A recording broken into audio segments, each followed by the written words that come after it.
Hi everyone, and I'm Will. Janelle D. Villalobos from Houston.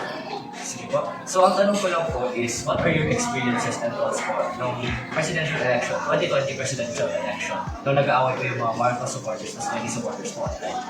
So yung thoughts ko doon is that medyo naging hot or controversial yung issue na yun.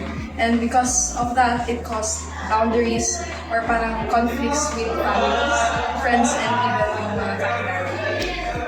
So ang pag-aaway po na yun, worth it po ba? When I look back doon sa away na yun, parang hindi siya worth it. Kasi as we can see ngayon, yung sa government natin ngayon medyo hindi siya okay. And with also yung impact ng after yung election was that wala pa siyang development sa country natin. So, Well, very nice answer po. Thank you po. General po. Okay po, ano po pangalan po? play na play. Sige po, ang tanong ko namin is, ano po ang experiences and thoughts niyo po nung 2020 presidential elections so nag-aaway yung mga supporters ng BBM at supporters ng BBM? So, di ba kasi super election, parang nagkaroon sa division. Lalo na sa mga kabataan, supporter nila yung tapos nila BBM. So, parang sa online, nandiyo po mga crush ko, tapos basta nag-away-away sila, mas better si ganito, mas better si ganyan. And yung experience ko naman, mas nagkaroon kami ng BBM kasi kung nabili natin. Basta medyo nagkaintan kami kasi disagree na ako sa sinasabi and disagree na ako sa sinasabi ko.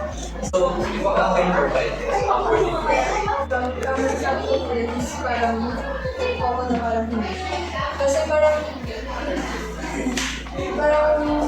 yung first, oo, parang worthy siya. Kasi parang yung mga kabataan, nagkakaroon sila ng involvement sa politics. So at least nagiging aware sila sa ating government. Tapos parang hindi. Kasi bakit hindi? Kasi nakita naman natin ngayon yung government that is wala pa din naman pagbabago. So parang kung yung Pilipinas, kaya pa yung Okay, nice answer.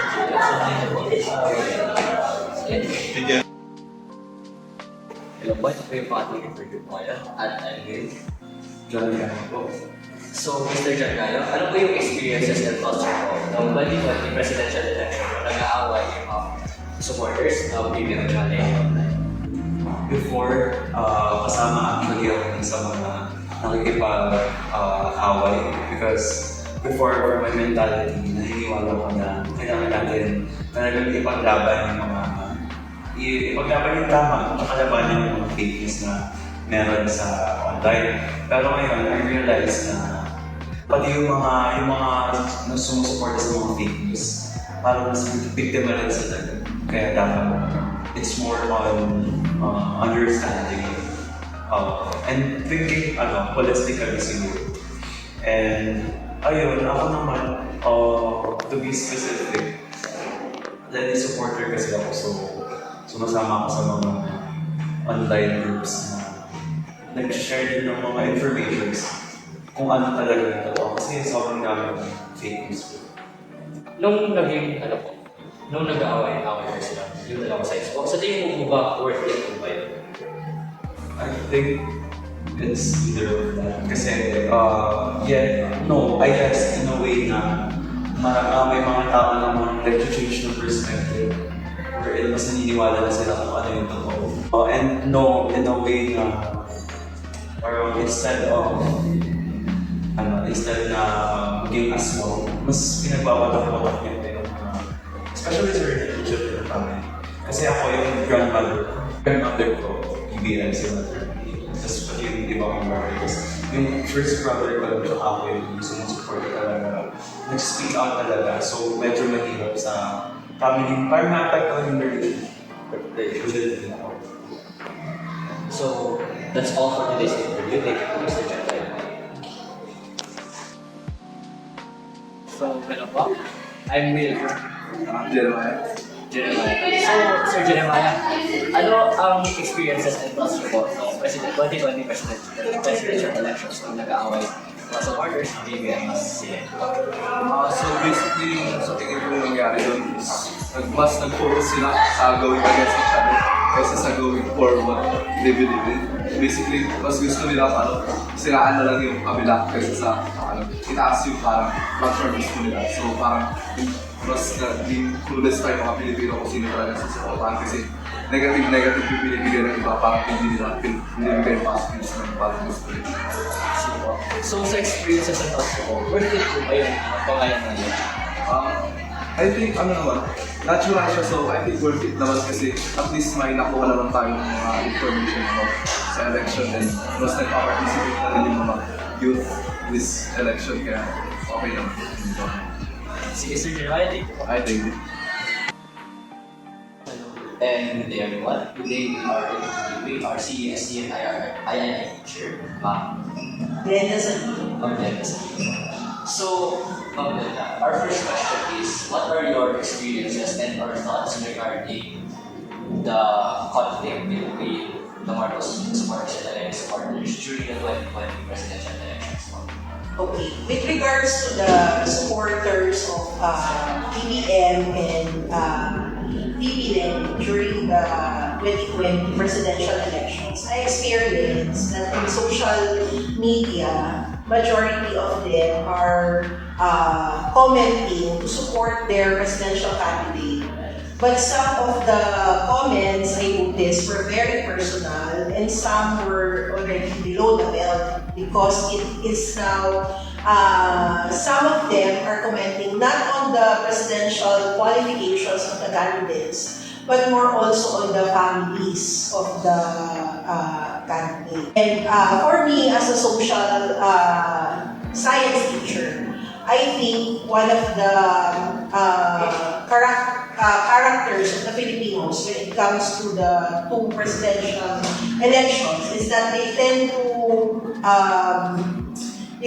act in a fanatic way. It's more of a fanaticism, worshipping their presidential candidates and at the same time lambasting or saying below the belt comments on the opponent candidate. So Ma'am, do you think that all this arguing, all this parang bangayan ka, worth it po ba siya? Okay, although we have our freedom of speech as part of our constitutional rights, and we are free to make our comments with regards to the presidential candidate that we like, I do not think it is worth it because the bickering and the conflict between the candidates will not really have, in my opinion, a significant effect on the turnout. Better if they will create or actions, or they will act to help their candidates. For example, volunteer in the campaign, volunteer in the activities that the candidate is doing. I think that would have more of an effect on the turnout of the election. So thank you for participating. Okay, thank you. Thank you, ma'am. So yun nalaman naman, worth it ba? Sa ilan ba na presidential elections? So ngayon naman, ano nga ba yung experiences and thoughts natin during that time? Yung mga nag-aawa namin sa social media, pati sa life? Siyempre ako naman isa. So sa akin meron ako mga sa Facebook page na dati best friends sila ng physical nung high school. Tapos, di ba yung sinaport natin, university na. Tapos yun, sama-sama sila. Nagtatanong ako wait ba? Hindi siya wait. Kasi yung ibig na pag-isa natin. Yung pasok yung toxic niya. Parang siya magaling. So parang hindi siya wait. Para sa ikaw. Sa akin, worth it na meron sa kanina sa interview. Sinakral kayo, pag-aawos, kaya dapat natin yung gusto na pag-aawos. Dahil si Jeremiah. nasa kaya natural lang kasi katatago natin yung nakakapera sa So ito parang nag-participate tayo. Dali mga Yung experiences ko naman dito, is mostly online. Pero kahit online, nakikita naman natin sa isa toxic, mga tao nagsisira sila. Ang daming nagsusunod na fake news sa election.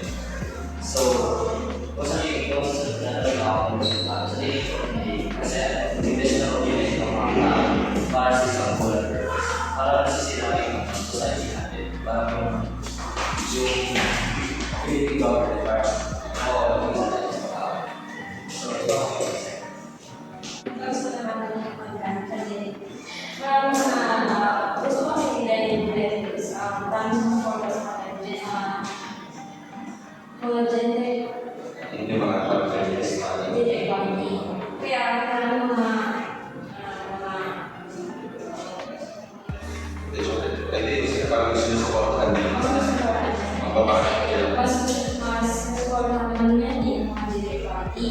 Kaya mas marami yung mga support. Mas marami yung mga malabas na issues. Nanggaling yung more lifestyle na yung sa mga hindi naman ng patay. Yun lang ang sasabi sa akin. Kung tingin mo, pwede ito yung order para sa Hindi, kasi nagsisiraan sila na nagsisiraan na dalawa sa kanya na pagkiba. kung baga parang inis na huli ka na naging iba sa kanila. Ikaw rin. Para sa akin naman, hindi yung mga babae ay sa kasi hindi mo matatanda siya na ay hindi sa atin. At saka, pagbabayan ka ng pag-political lang na pag-wag mo ang nalalagay tayo sa mga US. Ang tinawag na parang pwede rin dyan na yun, di ba? Para nasisira na yung mga questions nila sa pag-deliver. Hindi sa pamilya na sa ulit. So, ang hindi natin sa opposition is okay lang kung objective yung pag-aaral ng mga tao dali sa politika. Pero hindi na siya masaya or hindi siya magandang pag-dalagaan nila yung mga personal lives ng tao sa dalagaan nila yung mga tao at sa nila. Tsaka, nasisira na yung tao sa natin. Tsaka maganda na part naman yun, at least not participate. Pero yung sa participation, di ba, toxic